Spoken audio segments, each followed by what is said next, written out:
All right. I see that we have a few people in, and we're just 1 minute behind. So, as you can see today, in this room, we'll be covering Nutanix. We're going to talk to you about the Nutanix story to really get a good sense of where do we come from and what's our vision, where are we going, and where do we exist, and why do we have customers and growing customership across the globe.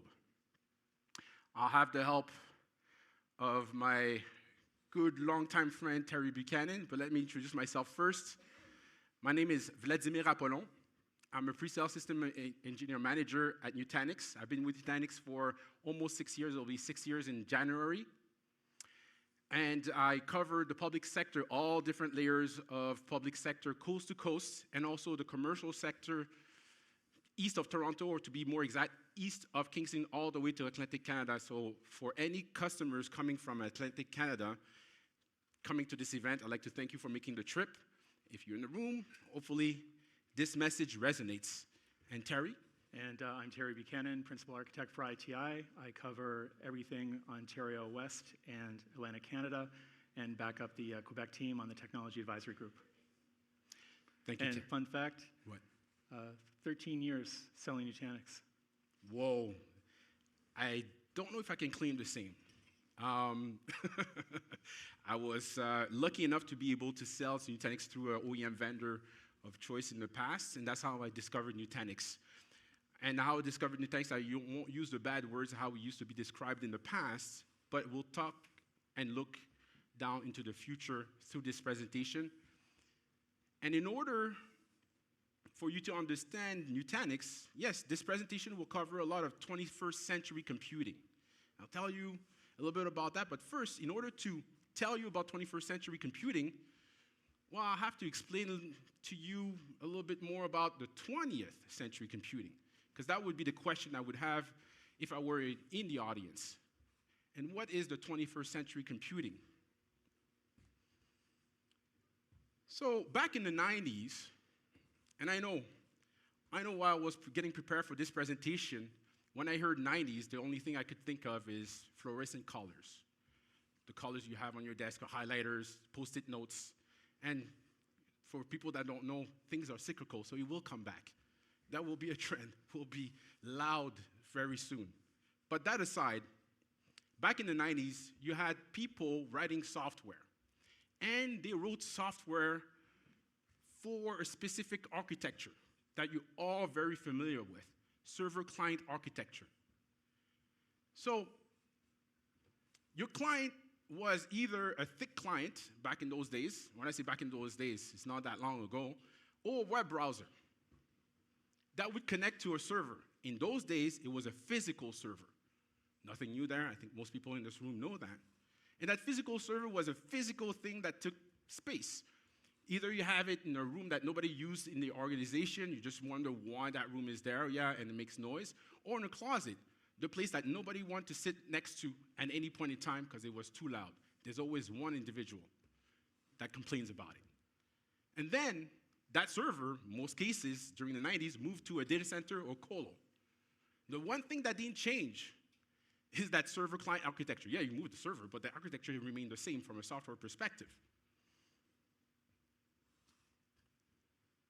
And one thing that we notice across those different organizations is the actual infrastructure that was in place, what we like to call legacy three-tier architecture, to supply your needs, to take care of your different server fleets, and that server that would hold your application, databases, so on and so forth, and data. But one big thing that happened at the turn of the century, nothing new here, virtualization. Virtualization, and I think for most people in the room, we are all old enough, I don't want to insult anyone, to have lived through it. We all went like, whoa, great, this is great. Almost felt much better than Christmas at the time. The people that were managing servers were the most beneficiary of that virtualization. Why? Well, they had the ability to put multiple pieces of software onto one physical server and multiply that across multiple physical servers. So greater density, One key point here is that we were able to go from 20 to 30% utilization all the way to 70, 80% utilization on a per server basis. The other benefit for those people managing those servers is that all of a sudden, now they had a centralized manner to manage all their machines. And in this case, we're talking about virtual machines. But if we would go back to that server-client architecture, did anything really change at that point? No. The only thing that changed was server became from a physical entity to a virtual entity. And you had a fleet of those to manage from there. The software remained the same.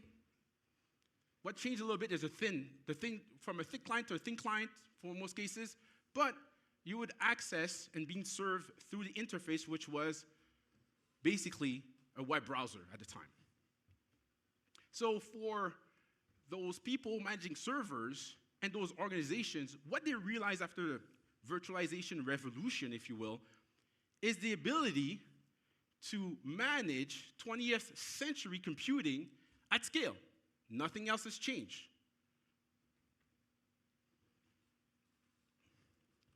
So, 21st century computing, what is this? What do we mean by 21st century computing? There were two key elements or bits of technology that Google came with. And by the way, give you a little bit of a story, Google was founded by people, or I say kids, from Stanford U. They created that company in Mountain View, California, and they had a great idea. Their idea was, hey, that whole e-commerce, the whole thing, internet, is pretty cool. But currently, the infrastructure is not really geared to support that. Anybody familiar with hyperscalers will know that they don't run 3-tier architecture at hyperscalers. So those guys, before creating Google, they got together, and what they wanted to do is they wanted to index the entire internet. That was their primary mission. That was it. Let's copy the internet locally, index it, provide access through a website that anybody can access, and that website would be always up and running and wouldn't lose any data. I'll ask you one question. It's a rhetorical, you don't have to answer. Maybe in your head. But anyone in this room, over time, and the question is, how did you check whether your internet was working? Everybody here would type google.com and get a computer. Oh, okay, I got a connection. That's how you knew. For popular heads, home lab guys, 888-444. That's how you knew. You trusted Google. Why? Because they gave you something that's always up and running, no loss of data, and easily accessible. And this slide gives you a little bit more detail behind, different aspects of Google. First and foremost, the first thing that they did over there, the engineers over at Google, is created a distributed file system called Google File System. Distributed why? Well, any software, if a software needs to write data, it would write it on multiple servers, multiple nodes. The benefit for that is, upon a node failure, your data was still present, was still available, and it was still protected. So that's the first part, the data part. The second, Google came up with containers. They invented containers. And they invented a container orchestration platform or system, if you will, called Borg. The principle is still the same, similar to data, where you're able to deploy a container across multiple servers, ensuring that your application is always up and running, available, and accessible. So you put those two things together, and you have resiliency at the data side and resiliency at the application side of things. That's the new requirement when it comes to 21st century computing. What we've done over at Nutanix basically is former Google engineers looked at how they store data at Google and said, hey, you know what? I think enterprises would like this. So those guys jumped ship, and they created their own distributed file system called AOS. AOS stands for Acropolis Operating System. Same principle here. You write a piece of data, it is written across multiple servers, ensuring data availability, and your data is always available and protected, most likely. That's one thing. But another thing that Google did that helped, I guess our case, is that they made Kubernetes open sourced. Making Kubernetes open source enabled us to come up with Nutanix Kubernetes platform, what we call NKP. So what we were able to do here is provide everything required in order to run software that would be reliable, scalable, and performant. No one else can offer this today. And I know I'm going to get some challenges after the session. That's okay. But no one will argue. So that's a little bit of background information when it comes to us and where we come from. Very simplified. We only have 30 minutes. The other aspects is your challenges, organizational and business challenges. You don't get to really decide today compared to, let's say, back in the 90s, to run your software on your own machines. Now, there's a big trend where your software may be run into the public cloud or on-prem. So that spectrum, that choice is done on a regular basis at the business level / IT level. So that's one challenge. The other challenge is, well, now you got virtual machines that have been running for 10, 15 years, and then increasingly more and more containerized applications. And the question you might ask yourself is, do I have the right infrastructure to support both 20th century computing, i.e. virtual machines, and 21st century computing, i.e. containerized applications?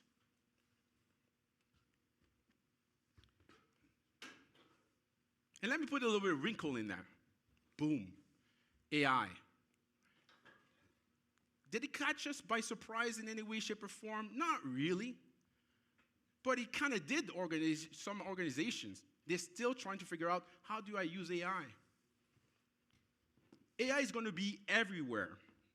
All those applications I just talked about will need to have access to those type of systems.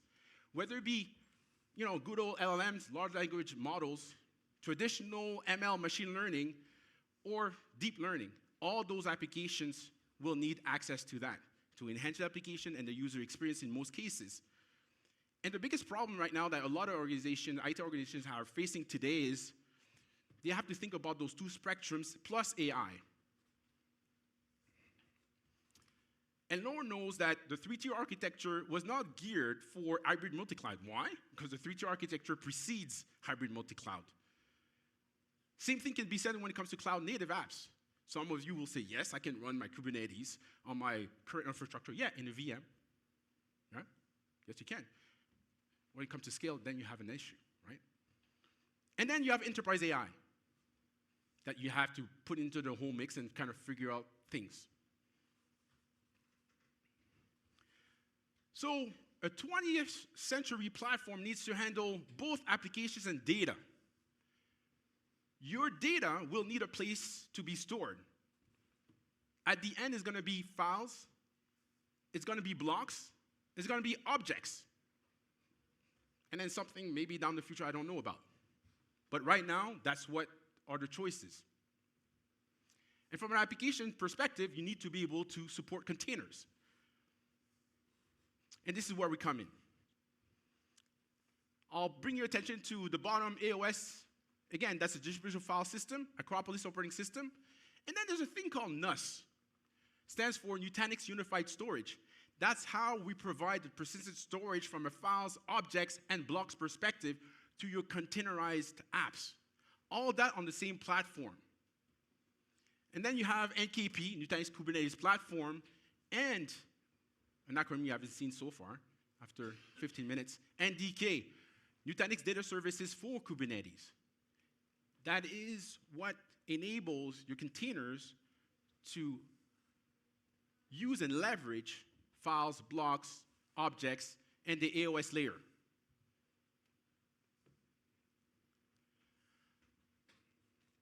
That's a slide that we like to present a lot of times, and anybody that's been been in a room with a Nutanix presentation, kind of familiar. But here, what we're trying to convey is all that I've been talking about sits on top of Nutanix Cloud Infrastructure, what we call NCI. NCI as AOS, key part. You have basically your Nutanix Kubernetes platform sitting on top of that. And that platform is also, when you add to that platform a few newer or components of our stack, such as Nutanix Unified Storage, but I'll bring your attention to Nutanix Database Services. Anybody in the room that are very familiar with containerized applications at scale will know that containers goes hand in hand with microservices. Those microservices have database engines attached to them, different kind, new ones, and they need to be managed. So when you have that experience of going to the public cloud, as a user, you're familiar with what I call IP-based databases. What I mean by that, you can call the database or provision the database through API calls. But more importantly for those users, what they care about is when I go to the cloud, I don't have to worry about the patching. It's done for me. And this is where Nutanix Database Services comes in to really complement the picture from a database perspective where the management is automated. And all of this is managed through Nutanix Central and Nutanix Cloud Manager. Whoops. And so for people that know me, I like to cut to the chase. Except today, sorry. No. I'm looking at the time. But usually I like to cut to the chase. And I know it sounds very, very bold, but I'm very comfortable in saying this. Nutanix has the expertise when it comes to enterprise storage, enterprise virtualization, and enterprise containerization, which are all elements for the 21st century platform that is required today and into the future. Organization will be in a situation where they have to still run old application running in virtual machines they've been running it for the last 15 years. They'll need to run it for another 10 or 15 years. VMs are not going away. The cloud is not going away. On-prem is certainly not going away over the last trends over the last 5 years. And just to prove a few points here for people that don't know Nutanix, but Gartner and the community, the industry knows, they know us very, very well. Why? When it comes to addressing hybrid multi-cloud needs, we are the leaders quadrant. When it comes to addressing unified storage, providing file storage, object storage, and block storage, we're also in the leaders quadrant. And if you look at the Kubernetes platform, we're the challenger quadrant, but hitching our way to the leadership side. And hopefully, by next year, same time, we'll be in the leaders quadrant and effectively be able to provide a fully recognized platform across the board to get you into the future and support your future workloads. And on that, I'll give you the clicker and let Terry kind of make it tangible for all of you to know how to be able to migrate to AHV. Terry? Thank you, Vlad. And I think that was in the program agenda too. We're going to talk about how to migrate onto the Nutanix platform. So a little bit of a back end in terms of having a 21st century partner like ITI. Hopefully you've had a chance to go around the booth today and talk to some of our team. We've got quite a bit of capability, and I don't want to turn this into a marketing segment, but we are one of 2 Gold Services certified partners in Canada, and we've been actively deploying, I think we're up to about 3,000 nodes deployed now. Easily. For Nutanix across the board. We're actually a subcontractor for these guys. I have been for a long time. Multiple master consultants on staff that can do all the work in the back end. But one of the things we're really proud of is the actual, what we've built from a project services delivery perspective, managed services around the Nutanix platform, and it is a platform. But more susceptibly, we actually do free boot camps on the hypervisor AHV. Pop quiz, anyone know what AHV stands for? Just a hypervisor. They commoditize hypervisors. VMware thought they had the thing, but we all love VMware, but it's kind of how it works through in the back end. So one of the things I wanted to do to actually provide some value is talk about what our customers are doing on their journey to actually getting onto the Nutanix platform that haven't been there, and even the ones that are there today. So we've got a proven solution approach using a free tool that our friends at Nutanix created called Move. And I was going to get you all to get up out of your seats and move around to prove how this works, but we don't have time. Because the joke is, what did the client say to Vlad? We don't know, because Vlad kept talking. Shoot. Just kidding, brother. Okay. Yeah, so on the back end, whether you're on ESXi, Hyper-V, other cloud, coming back on-prem, going to the cloud, other, the Nutanix Move tool is very powerful, but it still requires homework on the back end. And we've got a proven approach that's been certified by these guys. We're actually the only certified Move services partner in Canada and one of, I think, maybe 10 worldwide. Can I add one thing about Move? You can, my friend. All right, thank you. I like to talk. Move used to be called Extract. When I started at Nutanix, something that I didn't know, okay, so, and it's been around for more than 10 years, okay? That tool is one thing that differentiates us from all the other players that are trying to help you guys, customers, in figuring out the current direction your company wants to take with what's being disrupting the industry, okay? But we have a tool that's been proven, and we keep enhancing on that tool called Move to help you guys migrate, minimizing risk, saving you some time. So it's been around for more than 10 years, very mature. Very mature, and works like a charm. We do hundreds to thousands of migrations a year for our clients using the tool, and we train them how to use it and let them finish off in the back end, but it's very powerful on the other side. This is the framework, Nutanix's framework. We follow the same one. We enhance it a little bit with some of what we do in the field. Part of that starts with asset discovery, planning, execution, and education and enablement. But the tool is very powerful, and it's probably understated that it can actually migrate onto the Nutanix platform. It can also migrate out of Google, AWS onto as well, and it can technically move workloads into Azure, AWS, Google, and the like. Correct. On the back end. And we do this day in and day out. A little bit of notes from our professional services team. I've lived this with them quite a few times. The dreaded OVA. If you have a lot of OVAs in your environment, and if you don't know what an OVA is, you can put your hand up, we'll find you later, and discuss what reality looks like for your environments. We actually had a customer that had OVAs that were supported by Nutanix, but 2 versions up. $80,000 in consulting later with one of their other partners to update an F5 appliance to actually get it to work on AHV. So even though everything can work, it doesn't mean it's easy to get there. So all the advanced planning we do in advance to help our clients get to gold is what it's all about. But the other one a lot of people miss is the backups. If you're going to change your hypervisor, and the AHV hypervisor is amazing, it's only one feature it doesn't have that only about 2% of the industry uses. Anyone know what that is? Fault tolerance. Do any of you have fault tolerance running in your environments? It's less than 2%, Vlad, I was wrong. On the backside. But you have to plan for a dedicated backup onto your new hypervisor with whatever software vendor you have, whether it's Veeam, Commvault, Haiku, Cohesity, doesn't matter, Rubrik. You need to have enough capacity to write a brand new full backup to get going. And a lot of people get caught with that after the fact. So we like to catch it up front. Good point. This is just a sample of the operating system environments that are supported on AOS, the Acropolis operating system for Nutanix. I'm pretty sure that covers most of what all of you have. And we are living day in and day out doing alternatives to a very famous hypervisor that we all know and love. And we still run in Nutanix as well, still have quite a bit. But a fun fact, of all the new sales of Nutanix we run, typically 75% or higher of them are actually on AHV, not ESXi, not Hyper-V, not anything else. And that's a testament to the platform and what Nutanix has brought to the market.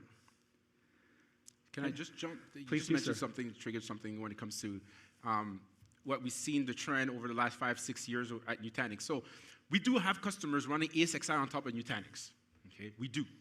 Okay, and those customers, upon the whole disruption, and you see, I don't say the bad word here, upon the disruption in the industry, they were well geared to actually transition from one hypervisor to our hypervisor, and they were able to do that data in place conversion. So for them, they were ready, and depending, they had a little bit of leverage with the other company, and they had the ability to transition very, very quickly to a different hypervisor. If there's one thing to retain today, is that 21st century computing platform gives you options. So if you need that runway because there's a huge change for your personnel to go from VMware, to Nutanix, damn it. Well, rest assured, you can start with having the complete platform and then transition to a different hypervisor when you're ready, while still addressing your containerized applications needs. So, you mean choose one platform like Nutanix and have multiple options to choose your own adventure? Yes. Nice, very good. So these are some typical AHV pre-scenarios we run into all the time. Move handles taking a net new environment onto the platform. You can also have it come back. But in a lot of cases, we have 5 different ways to get you onto the Nutanix platform. And there's also ways to do in-place migrations within a cluster from ESXi to AHV or other. So it's all available, but we have to actually analyze your workloads to know what we're dealing with on the back end. And again, you can talk to us about this later, and all these slides will be available at the end of the event anyway, on the back side. OVAs are the cursed workload. OVAs are purpose-built for the hypervisor to run on. So you cannot, they may be supported on another hypervisor, but you have to do typically a rebuild from the ground up. And you all have to know that going through if you're going to migrate onto the platform of Nutanix using the HV hypervisor from someone else on the back side. And from a template, you migrate the data only, not the OS. So there's lots of ways, like I said, to get there. Our pro services team have seen it all. And for anyone who's FedGov in the environment, we're secret cleared as well in terms of doing these installs for the government.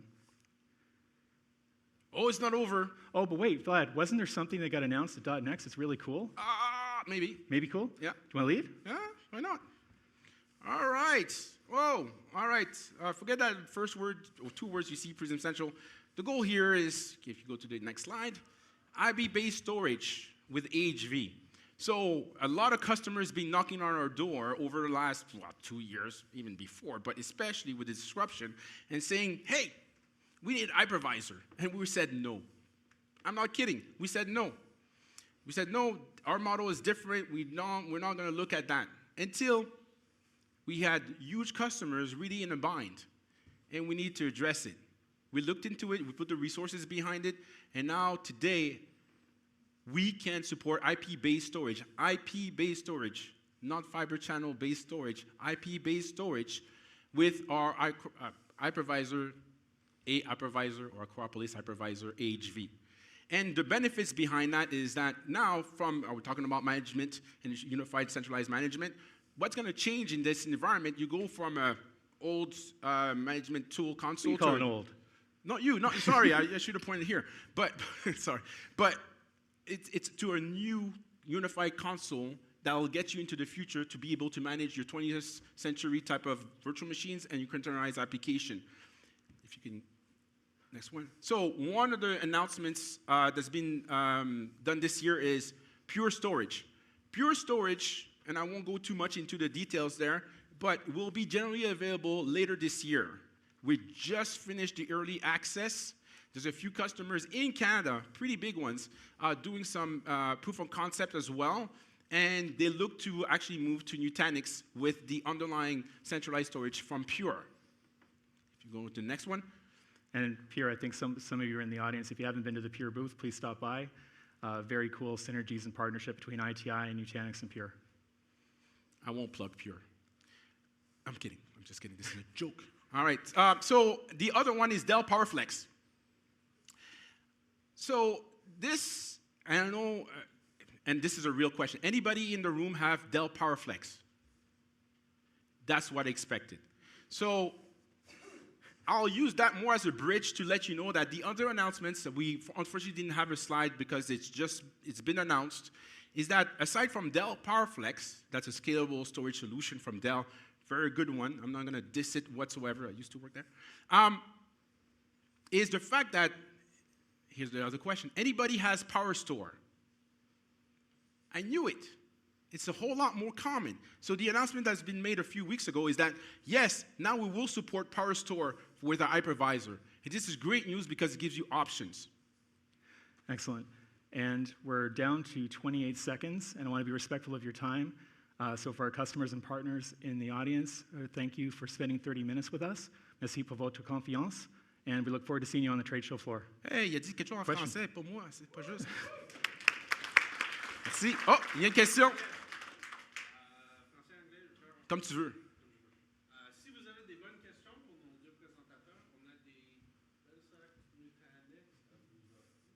C'est gratuit. C'est OK. gratuit. On attend des questions. On peut vous poser des questions. C'est quoi le nom de l'outil qui vous aide à migrer? Tabarouette, c'est facile ça. Ben là, c'est qui le premier Did qui you l'a catch dit? who it was? That was pretty quick. They said it That at the was same quick. time. You'll decide C'est très vite. where it goes. It's... You be... Yes, Well... Non, Alain, y a-tu quelque chose? No, he said move first. Hey, pas de bataille, là. Pas de bataille pour des sacs, là. Hein? You guys will have to fight over it. S'il vous plaît. De toute façon, ce que je voulais dire, c'est thank you, merci beaucoup de m'avoir écouté pendant 30 minutes, peut-être 18 minutes. Excuse-moi, Terry, si j'ai pris trop de temps. Mais si jamais vous avez des questions côté Nutanix, gênez-vous pas, venez nous voir au booth. On va être là jusqu'à la fin de la journée. Puis si jamais vous n'avez pas le temps de venir nous voir, just give us a call. Appelez-nous, on est là pour vous aider. Merci. Merci, mon ami. Ça fait plaisir.